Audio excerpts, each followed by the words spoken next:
It is Joey Jordison And Wednesday 13. from the Murderdolls, and You are here watching Hot Topic in the UK. Joey, here you're introduced to likes of Led Zeppelin, Sabbath from a young age. oh yeah, Are these major influences of your music? very yes. Well, maybe definitely more my drumming style. Yeah. You know, and definitely Black Sabbath, of course. You know, Yeah. forefathers of like what is heavy metal, pretty much, and of course John Bonham helped develop my style as a drummer. So yeah, those two. I mean, they're gods. You can't see anything. I don't care who you are. You cannot say anything bad about those bands. Unless you're Keith Moon. Well, the Who's different. Keith Moon's my favorite drummer of all time. There you go. Best friends with Bonzo, so Yeah, exactly. Yeah, so. He partied. Yeah, so it was Bonzo. you certainly did. Have your musical tastes, both of you, have they changed over the years at all? Definitely for me. Yes, you definitely for me, changed.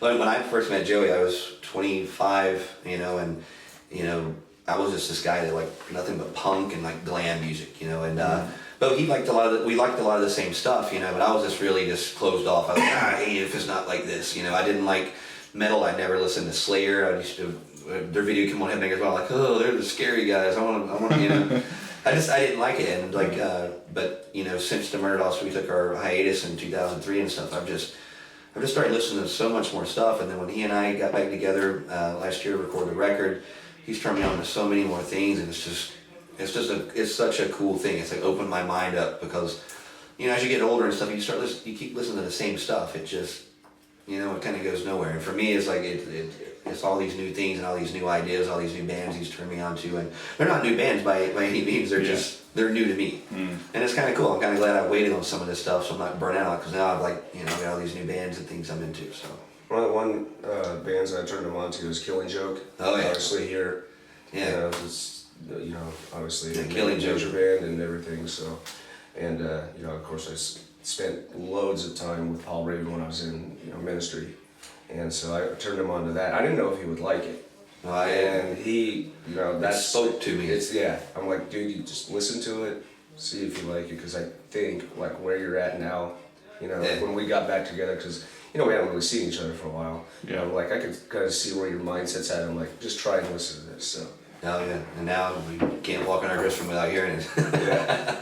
That's cool. Yeah. Did you ever have any other career aspirations, either of you? Is it always just about music, being in a band? Just keep learning and climbing and keep making more records, and like that's the thing about being a true artist. And like I'll just speak it for myself, I guess, before Wednesday. It's just that I'm never satisfied, and I always like, okay, I climbed this mountain, I got here.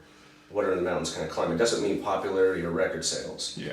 It has to do with my heart and my personality. Personal goals. It's just and that's what's great about music, and the people I meet and the fans I meet and all that stuff. I get all this, I'm learning from my fans a lot, I kind of see where they're at, and they kind of like, it fuels my music, basically, and then keep me alive, It's just like, for me, like with music, like this whole return to the Murderdolls and stuff. It's like I just feel like I'm in a different headspace now, and like now it's like I used to go on stage and do songs, and a lot of our songs are tongue-in-cheek, goofy type kind of songs, and then but with the new record we started adding in more kind of so there's some personal songs on the record and stuff, and when I go on stage now, like I used to never think about the words, I just other than just knowing them, that's my thing, but like I soak all this stuff in. I'm reacting, I'm thinking of stuff like that, and that's stuff I never did before, and it's just because I've just opened my mind up to music and stuff now, and it's just you sleep and you breathe it. It's just it's part of you. So I mean, you guys from the first record, when you say now this, it was almost like a demo. Beyond the Valley was like it was. Yeah. I mean, that's no lie. yeah, and now it's not like we got a record contract and we went and made that record. Yeah. That was recorded, all that stuff. Yeah. Way before it was even considered to be a record on Roadrunner. Mm-hmm. Yeah, when we sent it to him, like, oh, that's cool. You've been described as Motley Crue meets Misfits. What 2 words best describe your sound? I don't know. I mean, the If you Misfits. use Aaron, as you say, power slop. Power slop. It was more of a power slop. That's from the movie Airheads, but we're not. That's it. 2 words. Power slop. That's from the movie Power Airheads. slop. Yeah, we're power. But you know that we're a power slop. We're power We're more slop. We're not metal. We're not thrash. We're kind of like I don't know. We're like a power slop. Power slop. Power slop. Like, you know. But no, it's like, you know, we always get the Motley and the Misfits compared, which is great because we love both of those bands. And but you know, I think that was more so maybe toward the first record because the new record took on a whole new element and. You know, there's a much heavier aspect to it and stuff, and we've incorporated a lot of the bands we were talking about. And you said our styles changed. A lot of that got incorporated into this record. So I think maybe old Murderdolls was definitely Motley Misfits kind of thing, and I think this new version is just, I don't know, it's the new version. Yeah, that's what it is. So we don't have a name for it yet. Power slop. It's really not a power slop. It's not a power slop. It's not. No. Okay, so it's not. But we like the word slop. Yeah, if you had to pick 2 words, you put 2 words together. It's just Murderdolls. Yeah. There you go.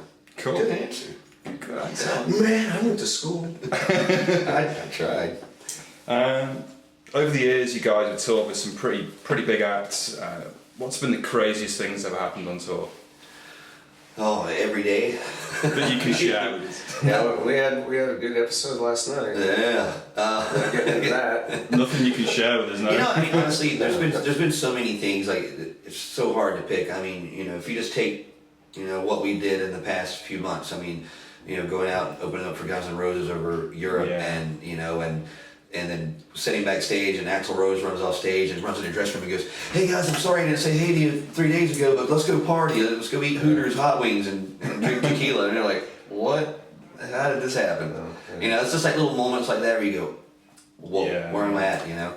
You know, or us rehearsing Devil's Whorehouse with Jerry and Ollie from the Misfits awesome. in a bathroom that's smaller than the room we're in right now, and rehearsing it in a on toilet on the drumsticks on a toilet seat.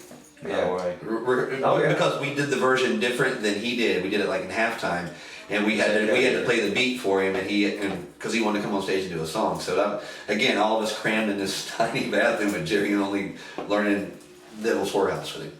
Wow. That was cool. That was another like, how'd you get here? And that was awesome.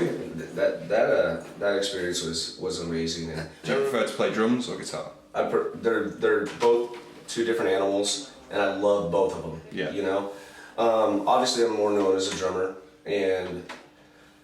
but I started on guitar first. So they're 2 different things. You know, like with Slipknot and everything. You know, when I never think about the drum parts when I'm writing a song. You know, always on guitar. So they're 2 different passions. Like when I'm on drums, I'm definitely more focused and it's definitely more technical and it's very, very proficient and all that stuff.